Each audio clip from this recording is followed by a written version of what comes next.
এখানে ঐকমত্য কমিশনের সহসভাপতি সহ মাননীয় সদস্যরা আছেন। তা আমরা এখন শুরু করেছি দফাওয়ারি আলোচনা।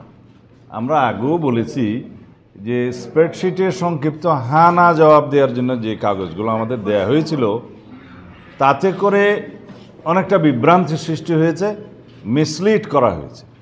আমরা বিস্তারিত প্রতিবেদন তখন জমা দেব বলেছিলাম, সেই দিনই আমরা একটা কনস্টিটিউশনের উপরে বিস্তারিত প্রতিবেদন আমরা জমা দিয়েছিলাম।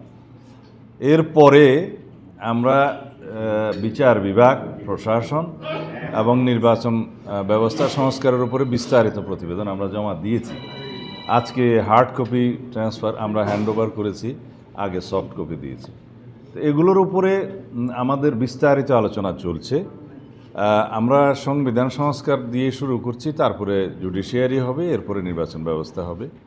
এরপরে আমরা যদি কন্টিনিউ করতে চাই, যদি আমরা আজকে সমাপ্ত করতে না পারি, পরেও আলোচনা হবে। আমরা বোঝাতে চাচ্ছি আমরা সংস্কারের বিষয়ে কতটা সিরিয়াস বিএনপির পক্ষ থেকে। আর যদি ভিতরে যাই তাহলে বলতে হবে যে কনস্টিটিউশন রিফরমেশনের জন্য যে বিস্তারিত প্রতিবেদন, তার মধ্যে 131টা প্রস্তাব আছে, কিন্তু আমরা পেয়েছিলাম স্প্রেডশিটে মাত্র 70টা দফা, যার ফলে বিভিন্ন বিষয়ে আমাদের বক্তব্য দেওয়া তখন আপনাদের সবাইকে জানাতে পারিনি, যদিও বিস্তারিত রিপোর্ট তাদেরকে আমরা দিয়েছি। তার উপরে এখন বিস্তারিত আলোচনা হচ্ছে, আমাদের দফাওয়ারি আলোচনা চলছে। আমরা সংবিধানের প্রস্তাবনা থেকে শুরু করে প্রজাতন্ত্র এবং রাষ্ট্রের মূলনীতি, তারপরে ফান্ডামেন্টাল রাইটস থেকে শুরু করে বাকিগুলো আমরা দফায় দফায় আলোচনা করব।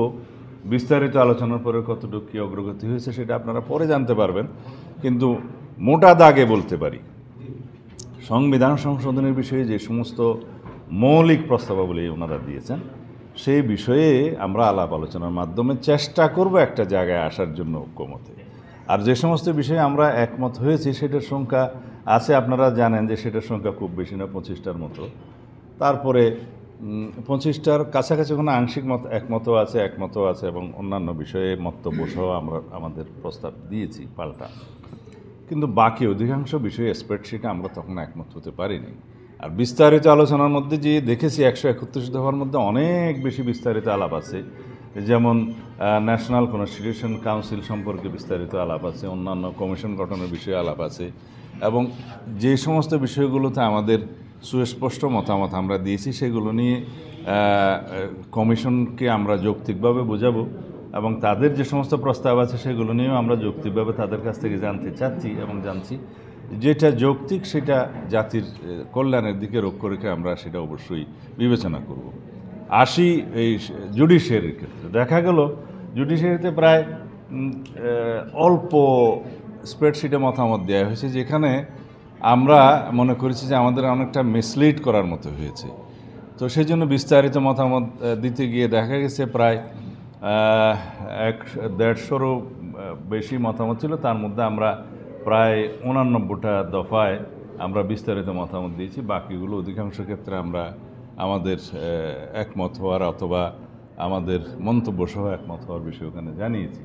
কিন্তু এখানে দেখা যাচ্ছে যে সমস্ত বিষয় হ্যাঁ না জবাবের জন্য যে শিট দিয়েছিল ওখানে উল্লেখ আছে, সেখানে আমরা বিস্তারিত রিপোর্টে গিয়ে দেখলাম বিস্তর ফারাক। এই যেমন বলা আছে যে আর্টিকেল 95 সংশোধনী ব্যতিরেকে এখনই যদি বিচারক নিয়োগের প্রক্রিয়ার জন্য বিচারক নিয়োগ অধ্যাদেশ জারি করা হয়, যেটা করেছে এবং হাইকোর্টে চ্যালেঞ্জ হয়েছে বলে আমি জানি, সেইটার ক্ষেত্রে এখানে বর্তমান সংবিধানের অবস্থা বহাল রেখে বিচারক নিয়োগের জন্য অধ্যাদেশ এবং তার অধীনে কমিশন গঠন করার প্রস্তাব করা হয়েছে। যদিও আইনটার মধ্যে লেখা আছে যে কাউন্সিল গঠন, কিন্তু প্রতিবেদনে এখানে সংস্কার অনুসারে লেখা আছে কমিশন গঠন। যাই হোক না কেন, সেটা তখন পর্যন্ত আনকনস্টিটিউশনাল হবে যতক্ষণ পর্যন্ত এটা কনস্টিটিউশনে গৃহীত না হচ্ছে, কারণ ওইখানে সেই অধ্যাদেশ করার মতো ক্ষমতা জুডিশিয়ারিকে এখন দেওয়া হয় নাই। মোরওভার আর্টিকেল 116 অ্যামেন্ডমেন্ট না হওয়া পর্যন্ত অধস্তন আদালতের নিয়ন্ত্রণ ক্ষমতা নেওয়ার জন্য সুপ্রিম কোর্ট কর্তৃক চিফ জাস্টিসের হাতে ন্যস্ত থাকার জন্য, যেটা আমরা প্রস্তাব করেছি বিচার বিভাগের স্বাধীনতার জন্য এটা করা দরকার। কিন্তু যতক্ষণ পর্যন্ত সেই সংশোধনীটা গৃহীত না হচ্ছে ততক্ষণ পর্যন্ত সুপ্রিম কোর্টের সেক্রেটারিয়েট প্রতিষ্ঠা করা সেটা কতটা সংবিধান সম্মত হবে সেটা আমার প্রশ্ন রইল। সেটা বিচার বিভাগ কর্তৃক সংবিধান লঙ্ঘনটা খুব একটা আমার মনে হয় সমীচীন হবে না। এছাড়া আর্টিকেল 147-এ আমার যতটুকু মনে আছে যে রাষ্ট্রের সাংবিধানিক পদাধিকারীদের ক্ষেত্রে রাষ্ট্রপতি থেকে শুরু করে যতজন সাংবিধানিক পদাধিকারী আছে তাদের বেতন ভাতা অধিকার ইত্যাদি মর্যাদা এখানে ওয়ারেন্ট অফ প্রেসিডেন্ট অনুসারে বিবৃত আছে। সেই জায়গায়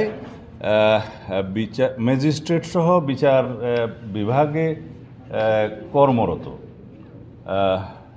যারা তাদেরটা এখানে নিশ্চিত করার জন্য এই আর্টিকেলের মধ্যেই প্রস্তাব করা হয়েছে নিয়ে আসার। তো এখানে বিষয়টা হচ্ছে যে অন্যান্য রাষ্ট্রের অঙ্গের যারা তাদের এ সমস্ত বেতন ভাতা পারিশ্রমিক অধিকার তো সংবিধানে বিবৃত থাকে না, এটার জন্য আলাদা আইন করা যেতে পারে স্বতন্ত্র বিচার বিভাগের স্বতন্ত্র বোধের জন্য। তো এই ক্ষেত্রগুলো আমার মনে হয় আরও বিস্তারিত আলোচনার দরকার আছে। আমি বিচার বিভাগের কোনো বিষয়ে কোনো হার্ড করতে যাচ্ছি না, কিন্তু সব কিছু কনস্টিটিউশনাল হওয়া উচিত, সব কিছু বিধিমাফিক হওয়া উচিত, সব কিছু সংশোধিত হওয়ার পরে কার্যক্রম শুরু করা উচিত। এখন আমাদের ভাবতে হবে যে অন্যান্য ক্ষেত্রে তারা যে সমস্ত প্রস্তাবাবলী দিয়েছেন আর কি, তো যেগুলো আমরা বিচার বিভাগের স্বাধীনতা নিশ্চিত করার জন্য প্রযুক্তি বিবেচনা করব, অবশ্যই সেগুলো আমরা ঐকমত্যের ভিত্তিতে গ্রহণ করব। আমরা এটা চাই বিচার বিভাগের স্বাধীনতা, কিন্তু প্রক্রিয়াটা যেন আইনানুগ হয়, প্রক্রিয়াটা যেন সাংবিধানিক পদ্ধতিতে হয়। সেজন্য আমরা আমাদের মতামতগুলো বিস্তারিত আলোচনা শেষে আমরা দেব, আমরা লিখিত দিয়েছি। আপাতত আমার মনে হয় এখানে থাক, কারণ নির্বাচন ব্যবস্থা সংস্কার বিষয়ে কথা বলতে গেলে সেটা অনেক কথা বলতে হবে।